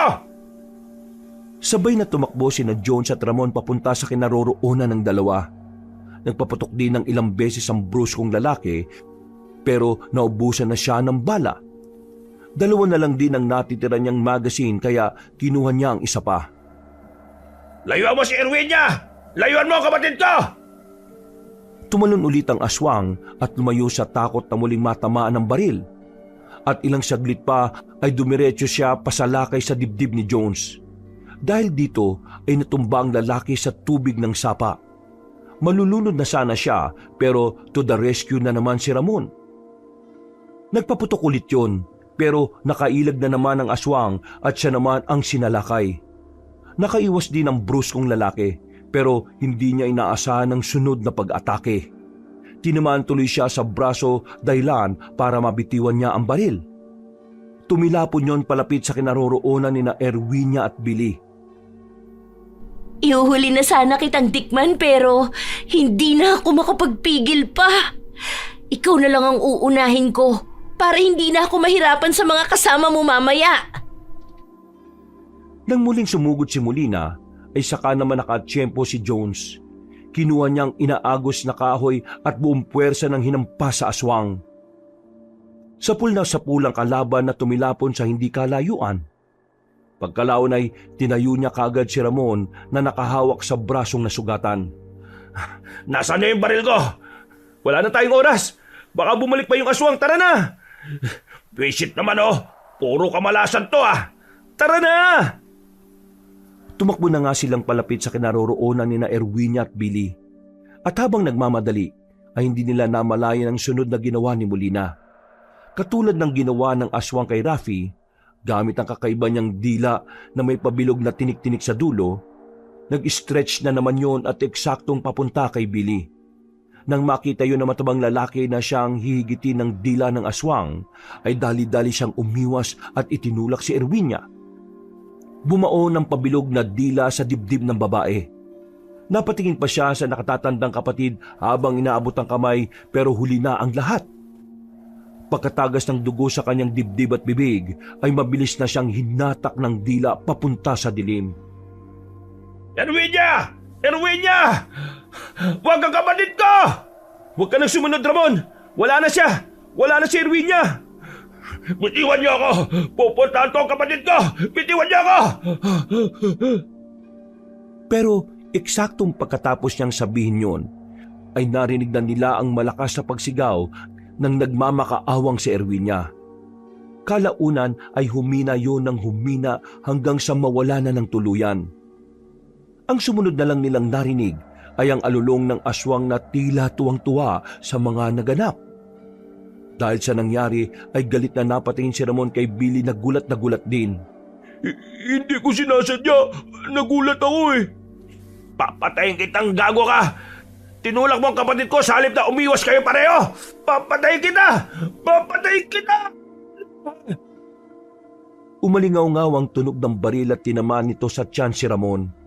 Napalood siya dahil dito habang si Jones ay nagulat at napatingin kay Billy. Hawak-hawak pala nito ang baril at galit na nakatingin sa kanila. Anong ginawa mo? Bakit mo siya binaril? Papatayin niya ako eh. Papatayin talaga kita! Una na kita. Dapat lang din na nangyari sa iyo yan eh. Sumunod ka na sa mga kapatid mo. Walang iya ka! Pasahol pa sa aswang ang ugali mo! Hindi dapat kami nagtiwala sa'yo! Eh mga uto-uto kayo eh. Saka, bakit mo ako sinisisi? Di ba nung una pa lang naman na nagsabi na ako sa inyo na risky itong gagawin natin, eh pumayag kayo dahil kailangan ng nanay niyo ang pera pang opera? Huwag mong babanggitin ang nanay ko rito! Eh real talk lang, boss. Pweh! Anong boss? Ako na ngayon ang boss dito. Dapat lang sa inyo yan. Papatayin kita! Ulang iya ka! Billy, tama na! Bakit mo siya ulit pinaputukan sa balikat? Ako kaibigan mo rito, Jones. Hindi ang mayabang na yan. Akala niya porke malaki ang katawan niya eh, hindi ko siya kaya. Lumayo ka dyan at sumama ka sa akin. Iwan na natin yung ungas na yan. At kapag ako kasama mo, siguradong hindi ka mapapahamak. Hindi na ako magtitiwala sa'yo. Eh di magsama-sama kayo mamatay. Ay, putot kunjita. Kahit nahihirapan ay mabilis na sumunggab si Ramon sa matabang lalaki. Gamit ang natitira niyang lakas ay pinagsusuntok niya sa muka ang kalaban hanggang sa mabitiwan nito ang baril. Habang nagpapambuno sila ay narinig na nga ulit nila ang palakas na ungol ni Molina. Habang hinahanap ni Jones ang baril ay napapasulyap siya sa kinaroroonan ng aswang. Hanggang sa bigla na nga niyang nakita ang makapares na namumulang mga mata. Mabuti na lang ay nakuha niya kagad ang baril saka bumaling sa dalawang nagsusuntukan. Tara na! Nandiyan na yung aswang! Papatay kitang gago ka! Papatay kita! Ramon, tama na yan! Pakiusap! Tara na! Mabuti na lang ay naawat ni Jones ang bruskong lalaki. Nagulat pa nga siya nang makitang lamog-lamog na ang mukha ni Billy. Bungi-bungi na rin ang ngipin nito pero halos hindi na rin talaga makilala ang pagmumukha. At bago pa sila maabutan ng aswang, ay tumawid na nga kagad sila sa kabilang parte ng sapa. Paglingon nila sa likuran ay nakita nila si Billy na gumagapang papunta sa batuhan. Buhay pa rin ang animal! Masamang damo talaga eh! Hayaan mo na siya. Siguradong maamoy ni Molina ang dugo niya. Tara na! Inalalayan na nga niya ang malaking tao. Hanggang sa makalayo na sila sa sapa. Ilang saglit pa nga ay muli nilang narinig ang ugong ng mga kuliglig. Sinyalis na malayo na sila sa aswang. Dahil sa panghihina, kaya kusang huminto si Ramon at biglang bumagsak. Nag-alala naman para sa kanya si Jones at tinatak siya para isandal sa gilid ng puno kahit mabigat. Ramon, lumabang ka. Hindi ka pwede mamatay dito. Hindi ko alam kung saan ako pupunta. Lumakad ka lang. Iwan mo na ako dito. Kapag didiretso mo yan, matutuntun mo yung ilang bahay. Humingi ka ng tulong doon. Hindi pwedeng ako lang pumunta ron. Hindi kita iiwan dito. Hindi ko na kaya eh. Nangihina na ako tsaka nahihilo. Umikot na yung paningin ko. Okay na ako dito. Tanggap ko nang mamamatay ako rito. Sasabahan ko na ang mga kapatid ko. Huwag ka magsalita ng ganyan dahil makakalis tayo dito. Magpahinga lang tayo saglit tapos saka tayo lalarga. Hindi ko na talaga kaya. Yung mga binti ko nanginginig na eh. Saka umiikot na talaga yung paningin ko. Ikaw ang kailangan na makaligtas dito. Sinabi ni Billy na kaya mo tinanggap tong trabaho dahil kailangan mo makabayad sa utang sa amo mo. Pero nasira ko na yung van eh. Tsaka wala naman tayong pera mauuwi. Mabubuhay ka para sa pamilya mo. Ipangako mo. Magsalita ka. Ipangako mo makakaligtas ka rito. Oo, pinapangako ko. Makakaligtas ako. Pakiusap. Kung pwede lang sana, pakidalaw ang nanay ko sa ospital ng Poblaciones. Arameda Tolfina ang pangalan niya. Sige, pero mas maganda kung kasama kang dadaalaw, di ba? Sige na, umalis ka na. Kunin mo tong natitirang magasin ng baril. Iwan mo na ako rito, Jones. Salamat. Eksaktong pagkasabi nun at pagkaabot ng magasin ng bruskong lalaki ay nakarinig sila ng kaluskos sa bandang kanan. Napatingin sila pareho doon habang si Jones ay nakatutok ang baril. Hanggang sa may makita silang isang madilaw na liwanag. Maya-maya pa ay mayroong humawi sa talahiban at tumambad nga sa kanilang paningin ang 6 na kalalakihan. Mga nakasombrero mga yon at talatang lokal sa lugar. May mga sandata sila pero hindi baril, kundi isang uri ng pana at tulos na nakatutok sa kanila. Ang madilaw na liwanag naman ay lampara na hawak-hawak ng 2 nasa unahan. Kagad ibinaba ni Jones ang baril at saka itinaas ang mga kamay niya. Mawalang galang na po. Hindi kami masasamang tao. Meron lang kami tinatakasan. Aswang, parang awa nyo na. Tulungan nyo kami. Yung kasama ko, marami siyang tama at baka maubusan na siya ng dugo. Nakikiusap po ako sa inyo. Tulungan nyo siya. 3 na sa kasama namin ang napatay ng aswang. Para maniwala kayo. Kunin nyo tong baril at kapkapan nyo ko. Ganun na nga ang ginawa ng mga kalalakihan. Pagkatapos makapkapan at masiguradong walang dalang panganib si Jones, saka naman sila bumaling kay Ramon na nawalan na ng malay. Wala na nga silang inaksayang oras at kaagad nilang binuhat ang walang malay na bruskong lalaki papunta sa ilang kabahayan. Nakahinga ng maluwag si Jones sa pag-aakalang ligtas na sila. Pero lingid sa lahat ay nagbabadya pang isang panganib na kakarapin nilang lahat. Naghihintay lang ng tamang tiyempong aswang sa pagsalakay na gagawin nito. Doon lang din napagtanto ni Jones na mag-aalas 12 pa lang pala ng hating gabi. Pakiramdam niya kasi ay ang haba na ng oras na ginugol nila sa pagtakas kay Molina. Habang ginagamot si Ramon, ay ikinwento niya sa namumuno roon na si Mambok ang pangyayari. Hindi na lang niya idinitalye na kinidnap nila si Molina na isa palang aswang na siyang pumapatay ngayon sa kanilang lahat. Mabuti na lang din ay nasa liblib silang baryo na kung saan ay naniniwala rin sa mga ganong klase ng kwento. Kaya hindi na rin nga nahirapan si Jones. Lalo na at pinalabas niya na lang sa mga yon na naligaw sila at pansamantala sanang magpapahinga sa abandonadong bahay pero sumalakay nga ang aswang.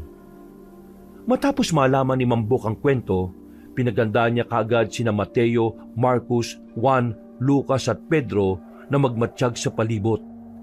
Sila lang kasing 6 ang kalalakihang may edad sa lugar na yon at sa 5 kabahayan ang ilan doon ay mga bata at kababaihan na.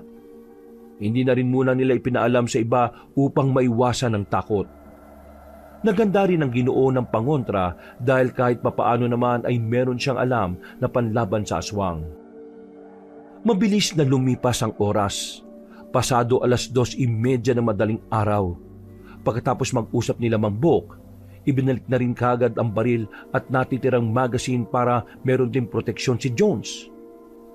Pagkalaon ay nagtungo na kaagad ang nasabing lalaki sa silid na kinaroroonan ni Ramon. Ayon sa Ginoo ay naroon daw sina Mateo at Marcos na nagbabantay. Pagpasok niya sa nasabing silid ay ganoon na lang ang gulat niya matapos makitang may nagkalat na mga dugo sa sahig. Nakandusay na rin sina Mateo at Marcos na parehong wala ng buhay. May gilit ang kanilang mga liig at ang may gawa nun ay walang iba kundi si Billy. Puno ng pasa at natutuyong dugo ang mukha niya na nakatayo sa tapat ng natutulog na si Ramon. May hawak din siyang patalim na kung kanino niya na lang inagaw. Ano ginawa mo? Pinatay mo sila Mateo at Marcos? Oo, pinatay ko nga sila. Nababaliw ka na ba? Oo, at isusunod ka ng hayop na Ramon na to para magsama-sama na sila ng kapatid niya. Itatarak na sana ni Billy ang patalim na hawak pero dali-daling binunot ni Jones ang baril at pinaputok. 2 beses na tinamaan sa likod ang matabang lalaki bago niyon mabitiwan ng patalim at natumba sa mismong bisig ni Ramon. Nagising ang bruskong lalaki at nagulat sa kanyang nakita. At dahil na rin sa putok ng baril kaya naalarma ang ibang tao. Papunta na sana sila sa silid, subalit isang nakabibingi at nakakakilabot na ungol ang umalingaw-ngaw. Pagsilip ni Jones sa bintana, ay nakita niya kagad sa hindi kalayuan ang nanilisik na mga mata ni Molina. Nakatayo siya sa pinakabukana habang humahalakhak na parang demonyo. Ano nangyayari, Jones? Nasaan tayo? Teka, bakit nakandusay na sa akin itong siraulong to? Nandito na tayo sa sinasabi mong mga kabahayan. Sumalakay siya rito at muntik ka na niyang patayin. Wala na akong choice kundi barilin siya. Dapat lang yan sa kanya. Kaya mo na ba sarili mo? Nandito na si Molina eh. Kailangan na nating umalis. Okay na ako. Nakapagpahinga naman ako kahit papano. May gumamot na rin pala sa akin. Ibinalandran niya ang katawan ni Billy sa sahig at dahan-dahang tumayo kahit nahihirapan. Habang naghahanda sila ng mga sarili, ay muling umalingaw-ngaw ang nakakakilabot na ungol ni Molina mula sa labas. Sa pagkakataong yon ay mas malapit na siya. Naririnig na rin niya ang sigawan ng mga kalalakihan na naghahanda sa pag-atake. Nang ayos na ang lahat, ay palabas na sana sila ng silid. Walang ano-ano ay biglang dumilat si Billy. Saka humawak sa paa ni Ramon at buong puwersa yung kinagat. Dahil medyo nanghihina pa ang bruskong lalaki, kaya natumba siya kagad sa sahig kasama ng tila nawawala na sa sariling matabang lalaki. Nagulat din si Jones sa mga nangyari at nang itutok niya ang baril ay hindi naman siya makapagpaputok. Natatakot kasi siyang baka madali rin si Ramon. Kahit na nanghihina ay nagpambuno ang dalawa habang nakatingin lang ang lalaking may hawak ng baril. Natatarantan na rin kasi siya lalo na at nandito na rin sa lugar si Molina. Talagang matibay kang hayop ka. Buhay ka pa rin kahit may tama ka na ng baril sa likod. May sapusa ka rin talaga no? Hindi lang may isa pusa, may isang demonyo rin. Mauna ka mamatay kaysa sa akin. Kagad piniga ni Billy ang tama ni Ramon kaya napahiyaw ng husto ang bruskong lalaki dahil sa sakit. Muling nagdugo ang tama niya sa tiyan pero hindi rin siya nagpatinag. Kinapitan niya ang matabang lalaki at kinapa sa likod ang tama nito sa kayong dinutdot. Pareho silang naghiyawan sa sakit hanggang sa ibinuhos na nga ni Ramon ang buo niyang puwersa. Niyakap niya ng maigpit si Billy at sinigurong hindi na ito makakawala sa kanya. Pagkatapos ay tumayo siya at saka ito binalibag sa bintana. Gawa lang sa kahoy ang dingding kaya nasira ang parting yon at tumilapo na matabang lalaki sa labas. Dahil naman dito ay napatingin sa kinaroroonan nila sina Mambok, Juan, Lucas at Pedro. Nakita nilang nakandusi na sa sahig si Mateo at si Marcos na wala ng buhay kaya naggulat din sila. Napatingin din doon si Molina na natuwa ng gusto. Namiss ko kayo! Pagkasabing yon ng aswang ay saka siya mabilis na lumundag at lumagpak mismo sa likuran ni Billy. Patayo pa lang ang hinang-hina ng lalaki pero punong-puno pa rin siya ng determinasyon para mabuhay. Masyado ka ng pagod, Kuya Billy. Kaya kung ako sa'yo, manahimik ka na. Pagpapahingahin na kita. Huwag mo akong patay. Bago pa matapos na matabang lalaki ang pagsasalita, ay hinawakan na siya ni Molina sa magkabilang pisngi. Pagkatapos ay saka nito pinihit ang ulo niya paikot. Lumagutok yun na dinig nilang lahat na naroon. Pero hindi pa nakontento ang aswang dahil hinigit niya ang ulo hanggang sa maputol ito na parang wala lang. Tumaga sa masaganang dugo at lumagpak naman sa sahig ang nangingisay na katawan ni Billy. Nagulat ng husto si Mambok, Juan, Lucas at Pedro habang sina Ramon at Jones ay tila nasasanay na. Napatanga silang lahat habang pinagmamasdan kung paano higupin ng aswang ang sariwang dugo ng kaawa-awang biktima. Nang masaid na ang ulo ay hinagis niya lang to sa isang gilid. Pagkatapos ay sa kanya nilantakan ng katawan. Biniyak niya ang tiyan at isa-isang kinain ang laman loob. Umalis na tayo dito, Ramon. Hindi na ako alis, Jones. Sinabi ko naman sa iyo, di ba? Ikaw ang umalis at kailangan mo makaligtas. Pero nakakalimutan ko sabihin, kapag pinuntahan mo ang nanay ko, sabi mo sa kanya na hindi na makakauwi ang mga anak niya. Ikaw nang bahala na magkwento sa nangyari. Sabi mo na lang na humihingi ako ng tawad dahil di ko siya naprotektahan pati ang mga kapatid ko. Bakit ba hindi na lang ikaw magsabi niya sa kanya? Sige na, umalis ka na habang abala pa si Molina. Naiinis at naiiyak man, pero wala nang nagawa si Jones kundi sundin ang sinabi sa kanya ni Ramon. Bago lumabas ng silid na yon, ay kinuha niya rin ang kaninang patalim na ginamit ni Billy. Lumayo na kagad siya hanggang sa marinig niyang muli ang pag-ungol ng aswang. Nagtago muna siya sa gilid ng isang bahay habang pinakikiramdaman ng paligid. Dinig na dinig niyang nagsisigawan na sina Mambok, Juan, Lucas, Pedro at Ramon. Dahil doon ay napapikit siya at napasandal habang napapabuntong hininga. Doon niya narinig ang mahinang pag-iyak ng bata at babae sa loob ng bahay, kung saan siya nakasandal sa dingding. Bigla niya tuloy naalala na meron pa nga palang pamilya sa bawat bahay na naroon. Hindi ako pwedeng basta-basta na lang umalis. Tinulungan kami ng mga taong narito, kaya hindi ko sila basta-basta iiwan. Tinapik-tapik niya ang dibdib, saka bumalik kahit ang totoo ay takot na takot naman talaga siya. Maya-maya pa nang malapit na siya sa sentro ay malakas niyang narinig ang pagsigaw ni Ramon sa mga kasamang kalalakihan. Sabay-sabay nating sukurin ang hayop na aswang na yan. Mukha man siyang halimaw pero 13 lang yan. Isang batang babae na marunong pa rin matakot. Yan ang gusto ko sa'yo, Kuya Ramon. Kahit hinang-hina ka na, matapang ka pa rin talaga. Ganyan talaga ang mga tipo kong pagpiestahan. Kaya dahil dyan, pagmasdan mo kung paano ko patayin ang mga taong to at ihuhuli kita. Manigas ka! Hindi kami natatakot sa'yo! Kahit nangihina ay sinikap ngang sumalakay ni Ramon. Pero hindi siya pinansin ni Molina. Katulad ng sinabi ng dalaga, ang una niyang pinagtuunan ng pansin ay ang natitirang may edad na kalalakihan sa lugar na yon. Sina Mambok, Juan, Lucas at Pedro.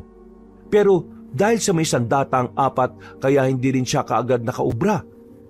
Nasaksak siya ni Juan at Lucas ng tulos kaya galit siyang napaatras. Si Jones ay nakaantabay lang sa mga nangyayari. Natatakot pa siyang magpakita dahil baka makasagaba lang din siya. Aba! Mukhang magiging maganda to ah. Sa unang pagkakataon, nakatagpo rin ako ng biktima na lumalaban kahit papano. Dahil dyan, sinisiguro kong magiging maganda at matindi ang paghihirap na pagdadaanan nyo bago ko kainin ang mga lamang loob nyo at sipsipin ang mga dugo nyo! Ah! Tinamaan si Molina sa bandang tiyan matapos panain ni Pedro. Dahil dito ay mas lalo siyang nagalit. Tumindig siya at marahang minasdahan ng mga kalalakihang nakaantabay sa kanyang gagawin. Pagkatapos ay dahan-dahan niyang hinigit ang tumamampana at binalito saka itinapon. Masyado na kayong nasisiyahan. Humanda kayong lahat ngayon. Sisiguruhin kong walang matitira sa lugar na to. Pagkatapos niyang sabihin yon, ay umungol siya ng malakas. Dala ng nakakakilabot na ingay ay nabulaho ang mga ibong nagpapahinga. Naglipara ng mga ito palayo. Pagkatapos ay unti-unting nag-islutan ng mga bukol-bukol ni Molina sa noo. Hanggang sa isa-isa yung dumilat. Nagulat silang lahat dahil mga mata palang nakapikit ang mistulang bukol na yon. At mula sa pinagkukublihan ay hindi makapaniwala si Jones sa kanyang nakita. Aswang pa ba talaga yan o demonyo na? Ano bang ginagawa nyo? Sugurin nyo na siya bago pa siya gumawa ng hindi maganda! Sinagawan nga ni Mambok ang mga kasama pero huli na dahil mabilis na sumalakay ang aswang. Lumundag yun at mabilis na nakalapit sa kanyang harapan.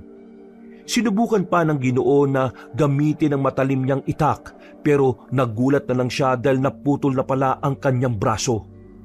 Sumirit ang dugo na ikinabigla rin ni Juan, Lucas at Pedro. Sinubukan nilang sakloloan ang kanilang pinuno pero huli na ang lahat. Walang kabog-abog na tinusok ni Molina ang tiyan ni Mambok gamit ang kanyang matutulis na kuko. Tumago sa likuran ng ginawa niya pero hindi pa siya nakontento. Natutuwa niyang sinakmal sa liig ang walang kalaban-laban na Ginoo. Sumirit ang dugo at tumagas habang sinisipsip ng mapaminsalang aswang. Nang isay-isay ang pinuno at hindi na yun nakapanlaban pa. Tumirik na lang ang mga mata hanggang sa tuluyang bawian ng buhay. Napasigaw sa galit si Juan na nagtangkang sumugod pero pinigilan siya ng mga kasama. Patras na sana sila nang sumigaw sa kanila si Ramon. Kung tatakbo kayo, mamamatay lang din kayong lahat ng walang kalaban-laban! Habang marami pa tayo at may sapat na sandata, lusubin na natin siya at magtulungan! Yan ang gusto ko sa'yo, Kuya Ramon. Napakatapang mo talaga. Tama ang sinabi mo dahil walang makakawala sa akin sa lugar na to. Kahit ang mga nagtatago sa kanilang mga bahay. Lahat sila, papatayin ko. Naaamoy at nakikita ko sila dahil sa mga matang nasa noo ko. Kahit ikaw, Kuya Jones, kaya huwag ka lang magtago dyan. Dahil doon ay wala nang nagawa si Ramon kundi ang lumabas mula sa pinagtataguan. Napailing naman si Ramon dahil ang akala niya ay kanina pa nakalayo ang nasabing lalaki. Bakit ka mabubalik dito, Jones? Ano ka ba? Pasensya na pero hindi ko kayang iwan ng mga taong tumulong sa akin eh. Lalaban din ako hanggang kamatayan. Anak ng teteng naman oh. Mamamatay ka lang dito eh. Mas mabuti na yun kaysa mamatay ng tumatakas at hindi hinaharap ang kalaban. Kung ganon, sabay-sabay kayong mamamatay lahat katulad ng sinabi mo, Kuya Jones. Ikaw ang mamamatay dito at hindi ako. Makakauwi ako sa pamilya ko at haharapin ko ang lahat pagkatapos nito. Tingnan na lang natin. Hinigit na ng aswang ang nakabaon niyang kuko sa katawan ni Mambok. Pagkatapos ay saka niya itinulak ang walang buhay nitong katawan na umandusay sa sahig. Sumeryoso na siya ng tingin sa bawat isa habang ang mga mata niya sa noo ay patuloy na nagkikislutan. Sa isang iglap ay bigla siyang sumalakay. Hindi naman nagpatinag ang mga kalalakihan dahil hinanda na rin nila ang sarili sa ganitong laban. Hindi nagiwahiwalay sina Juan, Lucas at Pedro. Makakasundo silang umatake, pero naiwasan ng halimaw ang mga pag-ataking yon dahil sa dami ng mga mata nito. Pero sinamantala ni Ramon ang kaabalahan ng aswang. Mula sa likuran ay umatake siya. Dumampot siya ng kahoy na nabali, na naging tila patalim ang dulo. Kahit nahihirapan, ay sinikap niyang tumakbo palapit hanggang maabot niya ang likuran ng aswang. Nagpatuloy naman sina Juan, Lucas at Pedro sa pagsalakay. Salitan sila ng ginagawa para manatiling abala ang kalaban. Natunugan na rin kasi nila ang plano ni Ramon.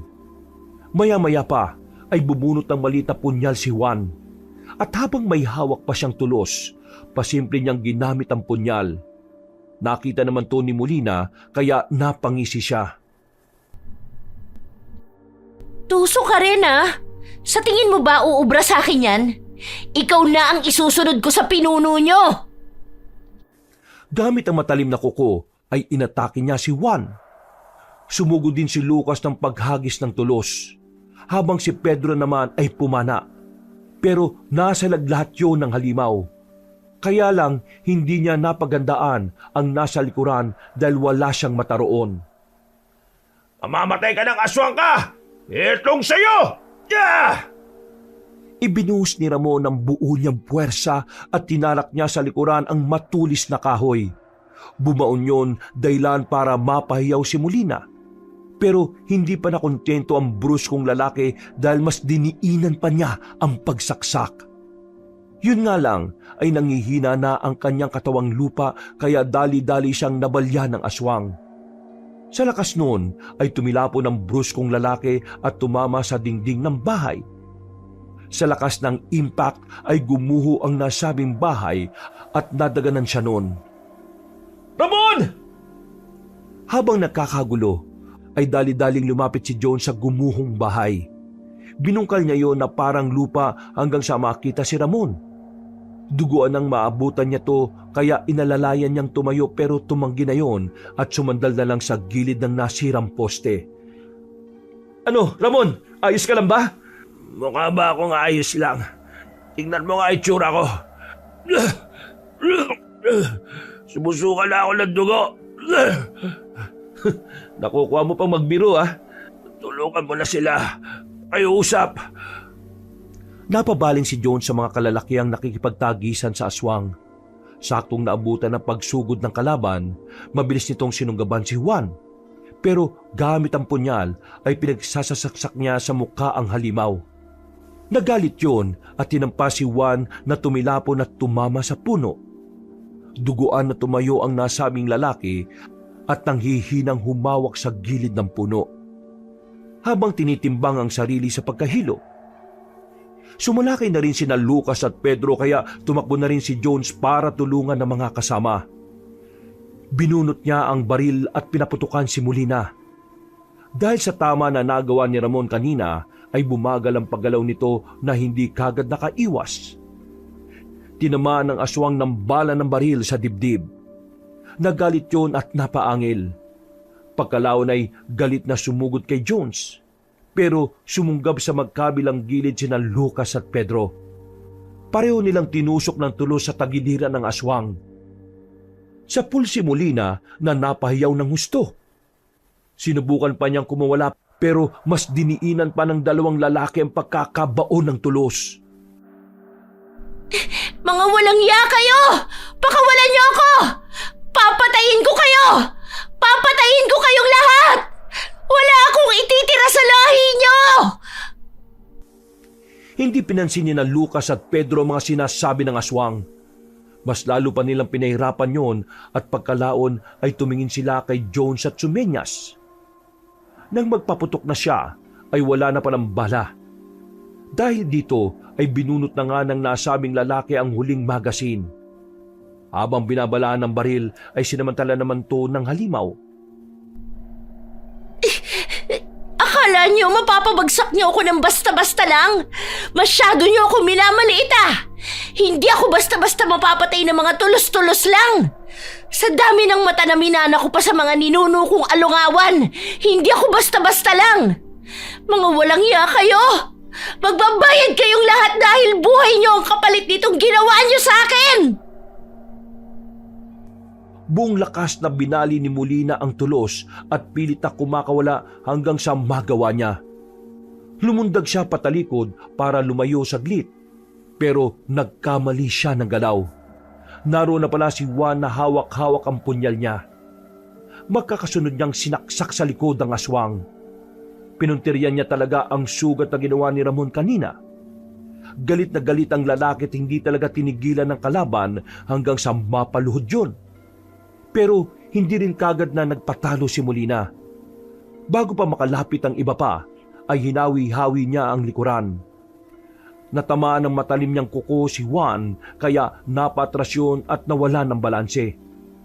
Galit na galit niyang pinagmasdan ng lalaki at tumanda sa pag-atake.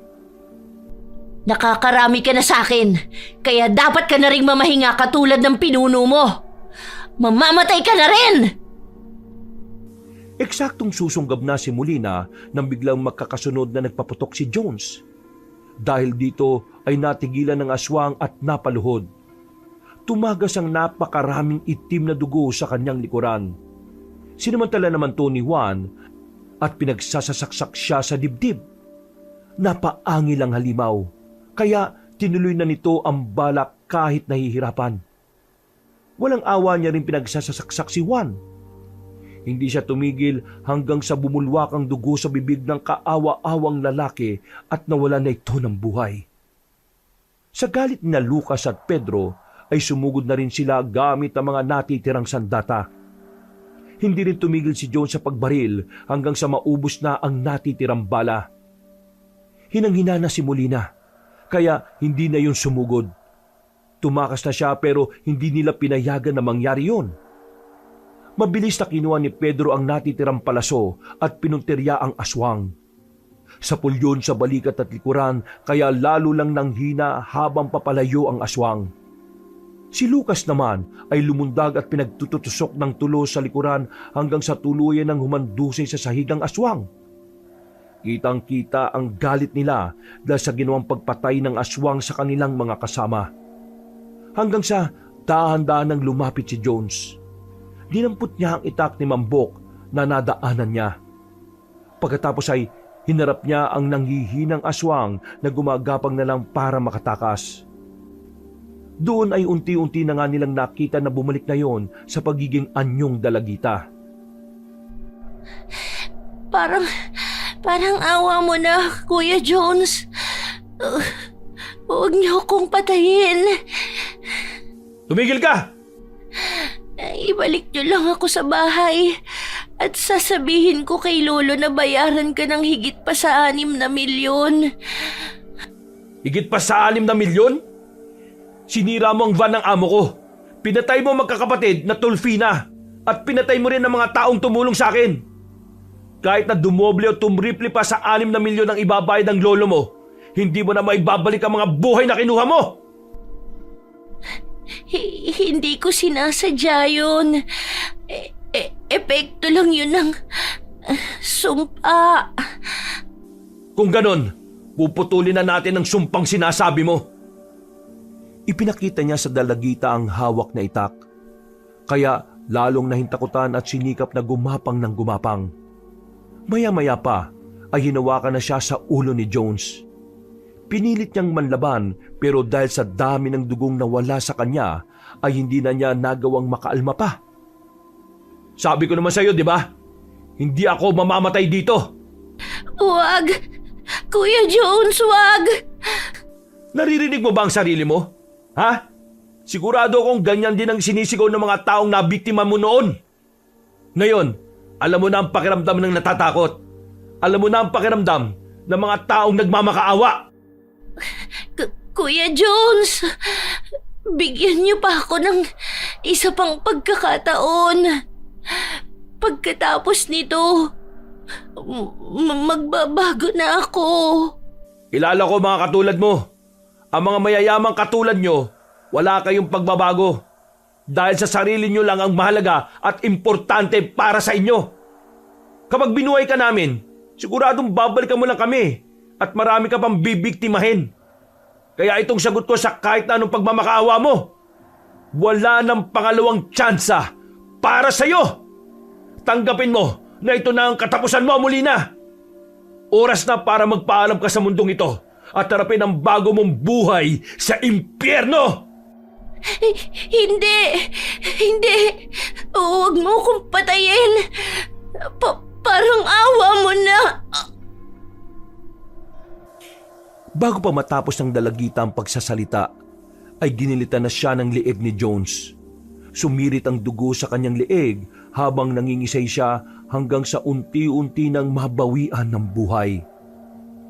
Napapikit na lang si Jones matapos ang pangyayari at pagdilat ng mga mata niya ay nanlumo siya matapos igala ang paningin. Malungkot niyang pinagmasdan ang walang buhay na sina Mambok, Mateo, Marcos at Juan at si Billy. Hanggang sa mapaling ang paningin niya kay Ramon na nakasandal sa gilid habang nakayuko. Dali-dali siyang lumapit dito para ipaalam ang nangyari. Ramon, tapos na. Patay na si Molina. Wala na yung aswang. Sabay na tayo makakauwi ng buhay. Makikita mo pa yung nanay Arameda mo. Ramon? Uy! Ramon! Pagtakip ni Jones sa balikat ng bruskong lalaki, ay bigla na lang yung tumumba at hindi na rumisponde. Dito na siya kinatuban kaya tinihaya niya yon at pinakinggan ng tibok ng puso. Para makasiguro ay pinulsuhan niya na rin ang binata. Nalungkot siya nang mapagtanto na binawian na rin pala ng buhay si Ramon. Napabuntong hininga siya bago tumayo at kalaunan ay naiiyak niyang minasdan ng bruskong lalaki sa huling pagkakataon. Maya-maya pa, hinarap na siya ni Lucas at Pedro. Galit ang mga yon at pinailis na sila dahil sa gulong ginawa nila. Hindi ko man maibalik ang mga buhay na nawala ngayon. Buong puso kong humihingi ng tawad sa inyo sa nangyari. Maraming salamat kay Mambok, kay Mateo, kay Marcos at kay Juan. Pangako, gagawa ko ng paraan para makabawi sa inyong lahat. Alam kong hindi na may babalik ang mga buhay nila pero gagawin ko makakaya ko para makabawi talaga sa inyo. Tinanggap ni Lucas at Pedro ang paghingi ni Jones ng paumanhin. Pero hiniling nila na wag nang bumalik ang lalaki sa lugar na yun. Makalipas ang 1 linggo, natiling sikreto ang mga nangyaring yon. Pinalabas na nga lang muna ni Jones sa amo niyang si Mr. Ching na nakanap ang sasakyan nun. Dahil dito ay nag-report sila sa mga kapulisan na nagsagawa naman ng masusing paghahanap sa van. Sumang-ayon lang si Jones kahit alam niyang malabo nang makita ang nasabing sasakyan. Dahil naiwan na to sa liblib na lugar. Isang gabi ay palihim siyang nagtungo sa bahay ni na Ginoong Ian at Ginang Venny Raciones. Pinapasok siya nang sabihin niyang meron siyang impormasyon patungkol kay Molina. Nang karap na niya ang mag-asawa ay meron siyang daladalang kahon na balot ng husto. Nagpas 1 linggo lang hindi bumabalik ang apo namin dito. Sigurado ka bang may ideya ka kung nasaan siya? Oho, pero may tanong lang ako bago ko sabihin kung nasaan ang apo ninyo. Ano yon? Ipinahanap niyo po ba si Molina? Kung lagpas 1 linggo na, dapat nag-report na kayo sa mga pulis. Sa yaman niyo po pwede niyo namang ipanawagan ng pagkawala niya, di ba? Hindi nakaimik ang matandang mag-asawa. Nakatinginan lang sila na parabang natutunugan na nila ang pakahulugan ni Jones. Hindi ko makakalimutan ang sinabi niyo sa amin sa cellphone, Mr. Ian. At recorded po ang pag-uusap na yon. Anumang oras pwede kong ibigay sa pulis sa mga yon. Ano ba ang kailangan mo? Ha? Sabihin mo! Yung ipinangako niyo po na kung sino man na makakapatay sa apo niyo, makukuha ang 6 na milyon. Hindi na hinayaan ni Jones na makapagsalita ang mga kausap. Binuksan niya ang selyadong kahon hanggang sa lumantad ang inaagnas na ulo ni Molina. Umalingasaw din ang di ka nais-nais na amoy, kaya napatakip ng ilong ang mag-asawa. Kapag hindi niyo sa akin binigay ang 6 na milyon, sinisiguro kong mananagot kayo. Kapag may nangyari sa akin masama o sa pamilya ko, sinisigurado kong mananagot kayo. Pero kapag tinupad niyo ang pangako niyo, pagkatapos ng pagkikitang to, ibabaw ko na rin ang lahat sa limot hanggang sa mamatay ako. Paano kami makakasiguro na gagawin mo yon? Pamilyado akong tao at hindi ko ilalagay sa alanganin ng pamilya ko. Marunong akong tumupad sa usapan. Pero kayo, kapag hindi kayo tumupad sa kasunduan, maniwala man kayo o sa hindi, may kalalagyan kayo. Nakita nyo kung gaano kabangis ang apo ninyo, pero napatay ko. Kayo pa kaya? Tuso ka rin Kaya dapat mo lang din matanggap ang pabuya. Isa pa, marunong din kaming tumupad sa usapan. Ibibigay ko sa iyo ang 6 na milyon. Hindi. Dahil gagawin ko ng 10 milyon. Ho? Talaga ho? Kasasabi ko lang na meron kaming isang salita, hindi ba? Kung ganun, sige ho, tinatanggap ko. Pero may isa akong tanong. Anong klaseng nalimaw ba yung apo ninyo? At bakit nyo siya gustong ipapatay? Si Molina mismo ang pumatay sa mga magulang niya. At may pagkakataon din, maraming beses na niyang muntik na kaming mapatay. Hindi namin siya itinuturing na apo dahil sumpa siya ng mga ninuno ng kanyang ama na hindi namin anak. Kung wala ka ng tanong, pag-usapan na natin kung paano mo makukuha ang 10 milyon. Hindi na nga umalma ang mag-asawang Rasyones. Binigay na nga nila ang 10 milyon kay Jones. Ligtas na nakaalis doon ng lalaki at ginamit niya ang pera sa tamang paraan. Nag-resign siya kay Mr. Ching at binayaran ng buo ang mga utang niya. Pagkatapos ay ipinalibing niya ng maayos ang bangkay ni Ramon, Rafi at Erwinia. Tinulungan niya rin si Aling Arameda at sinagot ang lahat ng gastusin nito sa ospital. Pero walang kamalayan na matandang babae. Hindi na rin niya sinabi ang sinapit ng 3 magkakapatid. At katulad ng pangako niya, tumulong din siya sa mga naiwan ni Mambok, Mateo, Marcos at Juan. Pagkatapos ay umuwi sila sa probinsya at nagsimula ng panibagong buhay gamit ang natitirang pera. Kinalimutan na ni Jones ang lahat ng madilim na nangyaring yon at ibinaon na sa limot. Mga kabangers, kabanong po. Sana po huwag niyo pong kalimutan mag-subscribe kung nagustuhan niyo po ang ganitong klase ng kwento. At mag-comment na rin po kayo kung saang lugar po kayo para mabati ko po yung mga kalugar ninyo. At syempre, don't forget to like and share the video. Hanggang sa muling kwento, maraming salamat po. Wakas!